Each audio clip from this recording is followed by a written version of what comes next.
नमस्कार। पूर्णचंद्र कांडपाल आज जनजागृति के एपिसोड नंबर 694 694 में मैं एक व्रत की चर्चा करता हूँ। ये व्रत महिलाएं लेती हैं। इस व्रत का नाम है करवा चौथ। करवा चौथ का व्रत देश के विभिन्न भागों में विभिन्न तरीके से बनाया जाता है। जैसे कि मैं बहुत बार कहता हूँ, भारत जो है देशों का देश है। यहाँ हर राज्य की अलग अलग परंपरा, अलग अलग तरीके, अलग अलग वेशभूषा, भाषा कई हैं। तो आज जो करवा चौथ की एक बात मैं कह रहा था, एक व्रत के नाम पर जो लोग हैं, तो ये जो जिन कई भागों में इसके पीछे कई कहानियाँ हैं, कई मान्यताएं हैं, परंपराएं हैं। और सब त्योहारों के पीछे, सभी व्रत के पीछे तो कोई न कोई परंपरा है, कोई न कोई कहानी है। सबसे बड़ी बात है, ये श्रद्धा का सवाल है। जिसको श्रद्धा होती है वो अपनाता है, करता है, कर सकता है, और कोई इस पर जोर जबरदस्ती नहीं होती। पर कहीं पर देखा देखी भी ये होती है, क्योंकि ये समाज है। इसके पीछे की जो बात अब क्यों करती हैं महिलाएं इसको, विवाहित महिलाएं, ताकि उनकी गृहस्थी, उनके पति सुखी रहें, स्वस्थ रहें, उनकी दीर्घायु रहे और उनके घर गृहस्थी अच्छी चले। ये उनका विचार होता है, घर का सौभाग्य बना रहे। और यहाँ मैं दो बातें कह देना चाहता हूँ कि इन मान्यताओं पर। एक बात यह है कि इस बहाने वर्ष में एक बार स्त्री को सजने संवरने के लिए कुछ वस्त्र आदि उपलब्ध हो जाते हैं, थोड़ा सा समय मिल जाता है। ये मैं ग्रामीण क्षेत्र की, जहाँ कई जो ग्रामीण क्षेत्रों में भी ये व्रत होता है, वहाँ की मैं बातें आपसे कर रहा हूँ।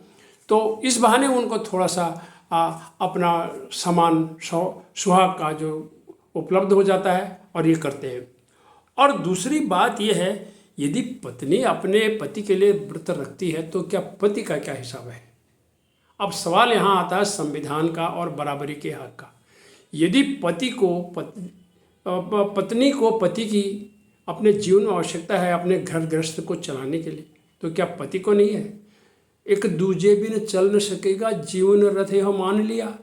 क्या गृहस्थी का रस एक दूसरे के बिना चलता है? कभी नहीं चलता। इसलिए ये चलाना पड़ेगा। तो फिर कभी कभी लोग कहते हैं, यार पुरुष क्यों नहीं रखते हैं? उन्होंने तो जीवन में कोई अपनी पत्नी के लिए कोई व्रत नहीं रखा, क्या उसकी आवश्यकता नहीं है? जबकि हमारे बच्चों का देखभाल, सब कुछ, और उनकी कोख से जन्म लेना, सब कुछ अगर देखा जाए तो उन्होंने तो इंसान को इधर उधर भटकने से बचाया। नहीं तो कंदराओं और गुफाओं में ही मनुष्य रहता था पहले। पूरा इतिहास आपको पढ़ना पड़ेगा। तो एक अब बात ये आती है कि सभी व्रत, सभी चीज़ें ये स्त्री के नाम पर ही क्यों रखे गए हैं? स्त्रियों को ये भी कहना है। प्रस्तुत है एक कविता जो स्त्री के मनोभाव को दर्शाती है।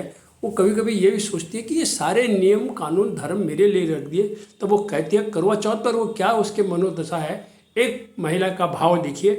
करवा चौथ व्रत सुहाग के लिए, पति के लिए, निश्चल निर्जल आस्था अविरल।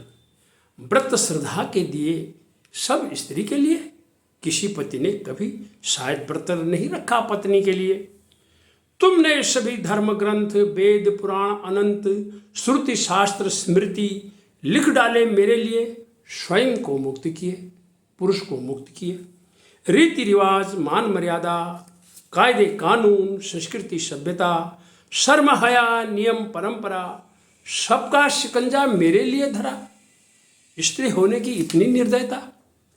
चाह नहीं मेरी तुम मेरे लिए व्रत करो, चाह नहीं मेरी तुम मेरे लिए व्रत करो, पर एक छोटी सी चाह तुम जीवन संगिनी का कभी अपमान न करो, कभी अपमान न करो। स्मरण है मुझे मेरा पत्नी धर्म निश्चल, स्मरण है मुझे मेरा पत्नी धर्म निश्चल। यही आशा अपेक्षा तुम्हें भी याद रहे पति धर्म हर पल।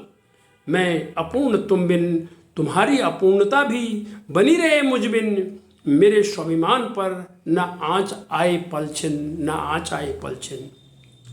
है जो तुमने मुझे अपनाया तन मन से, समझा अर्धांगिनी हृदय से, तो चीज वस्तु कठपुतली जैसे शब्द न फूटे मुख से। और अंत में वो क्या कहती है?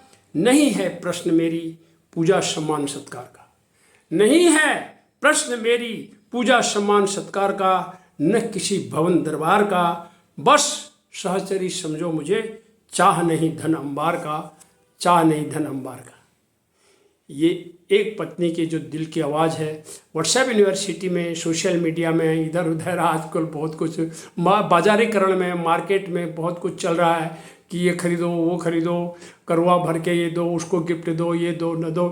पर कुछ भी हो, यदि इसकी श्रद्धा को अगर हम ध्यान में रखें तो क्या, जैसे पत्नी अपने पति के लिए रखती है तो पति का स्नेह, पति की श्रद्धा भी उसी तरह से होनी चाहिए। वो यही पूछती है, मेरे लिए व्रत मत रखो, मेरा सम्मान करो, दिल से करो। धन्यवाद, नमस्कार। जिन लोगों ने व्रत रखा उन्हें शुभकामनाएं।